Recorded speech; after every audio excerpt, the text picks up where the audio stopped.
Nul ne le niera. Le cerveau humain est la création la plus complexe et la plus sophistiquée de l'univers.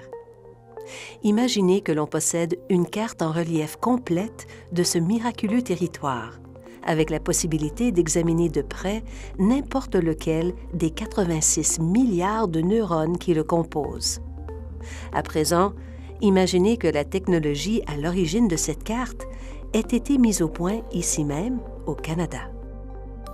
En juin 2013, Alan Evans, qui enseigne la neurologie, la neurochirurgie, la physique médicale et le génie biomédical à l'Institut et Hôpital neurologique de Montréal de l'Université McGill, crée avec d'autres la première carte routière au monde en 3 dimensions du cerveau. Avec ses partenaires de l'Institut de recherche allemand Jülich et des membres d'un consortium international en imagerie cérébrale, le Dr Evans révolutionne la recherche en neurologie.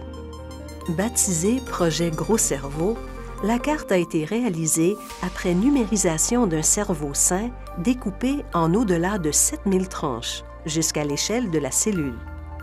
Le jeu de données qui en est ressorti offrira aux médecins et aux chercheurs de la planète entière des images d'un détail et d'une résolution sans précédent, près de 125 000 fois plus grandes et précises que celles obtenues par résonance magnétique.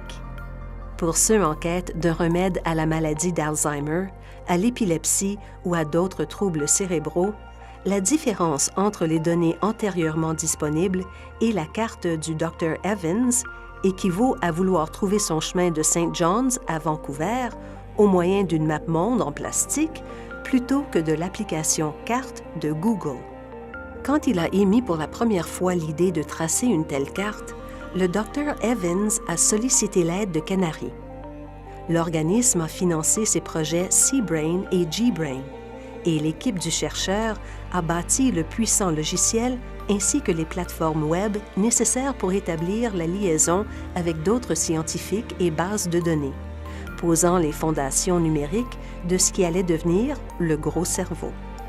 Tirant parti de la puissance de RISC, le Réseau québécois de la recherche et de l'éducation, mais aussi de Canary et de Calcul Canada, le projet a déjà donné lieu à plusieurs percées importantes dans la recherche médicale sur la cognition, le vieillissement, le langage et la maladie.